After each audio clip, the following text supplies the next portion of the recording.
Les opérations, personnellement, ça me fait pas peur parce que je me dis que c'est des professionnels, donc je m'imagine pas qu'ils se ratent, vu qu'ils font ça tous les jours.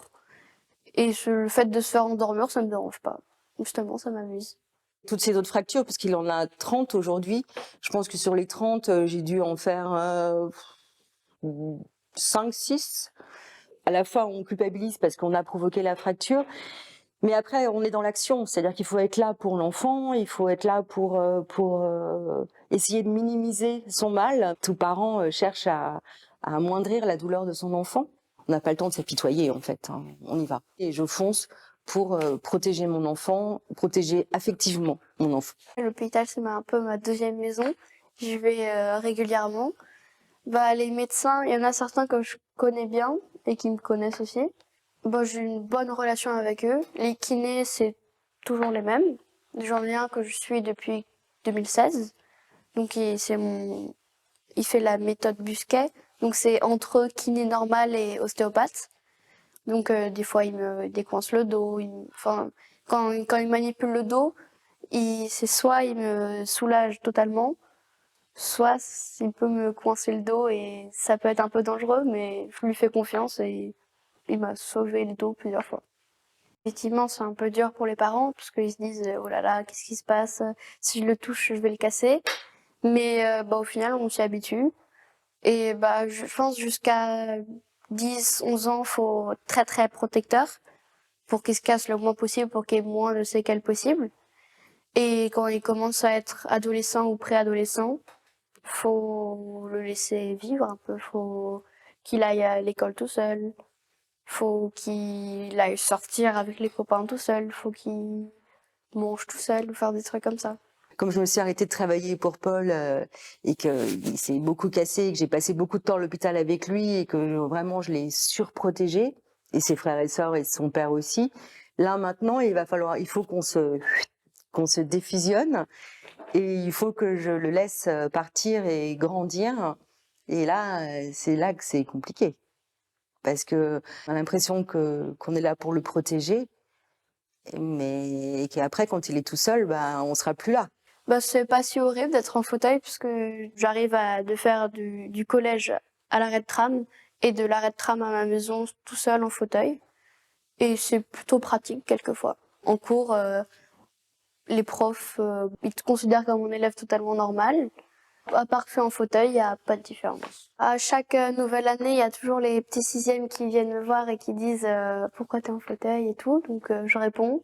Je dis que j'ai la maladie des os de verre et que bah, je suis en fauteuil et qu'il faut pas me pousser.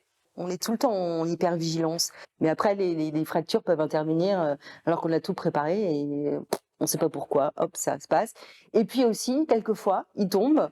Et là, on se dit, oh là, là, ça y est, oh la chute qu'il vient de me faire, c'est bon, on est parti pour 6 semaines d'hôpital et tout. Puis en fait, il se relève comme une fleur. Oh, bah non, en fait, ça va, tout va bien. Donc, c'est ça, on sait jamais.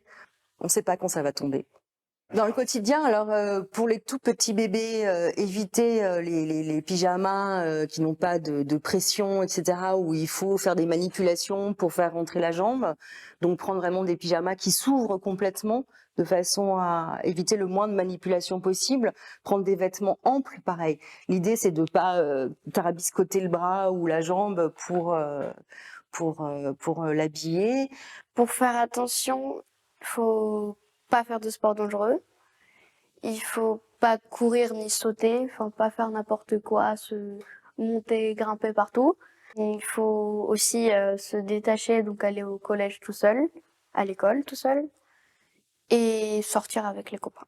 Alors évidemment, si, il faut le prendre dans les bras parce que c'est important et puis c'est le contact physique est très important aussi. Mais éviter de trop manipuler, de genre le balancer ou de faire voilà. Il faut être à l'écoute de l'enfant, c'est-à-dire qu'on reconnaît assez vite les pleurs de fractures. Parce que c'est ça la plus grande difficulté finalement quand ils sont bébés, quand ils parlent pas. Paul a eu des fractures spontanées. Il y a aucun signe qui prouve qu'il peut y avoir une fracture, mais c'est le cri qui nous a alertés. Parce que c'était pas le cri habituel. Donc il faut vraiment être attentif à son enfant. Faut faire attention, faut pas faire de sports dangereux comme le foot, le rugby, enfin même des sports qui ont l'air tout simples et sans aucune dangerosité comme le ping-pong, ça peut être dangereux parce que tu peux te tordre la cheville. Et faut faire du kiné. Je pense qu'il faut avoir confiance en soi, confiance en son enfant, parce que l'enfant, de tous les enfants oui que je connais, ils ont tous une force incroyable, un optimisme incroyable, et je pense qu'il faut l'avoir. Il faut prendre une armure et y arriver et aller de l'avant, parce que si on s'apitoie, on n'avance pas. On s'est jamais empêché de faire des choses. On s'adapte, évidemment, on va choisir un appartement avec un ascenseur. Voilà, on fait un peu plus attention à certaines choses, mais il faut pas s'empêcher de vivre. On vit avec, et on peut vivre très bien et être heureux avec la maladie. Les enfants sont très heureux, donc voilà, je pense que il faut pas avoir peur. Mes enfants ont été mûrs très tôt, et effectivement, ça leur a donné une force. Je pense que ça les a aidés dans leur vie. Avant, je voulais faire chercheur en maladies rares. Mais après, je me suis dit que quand même, ça faisait beaucoup d'études. Et donc, je suis plutôt rabattue sur la géopolitique. Et donc, plus tard, je voudrais soit faire diplomate, soit d'être géopoliticien ou travailler au Quai d'Orsay. Ce sont des enfants solaires et hyper intelligents et ouverts sur tout. Et voilà. Faut pas stresser. Et de toute façon, on n'a qu'une vie. Donc, du coup, si on stresse, ça sert à rien.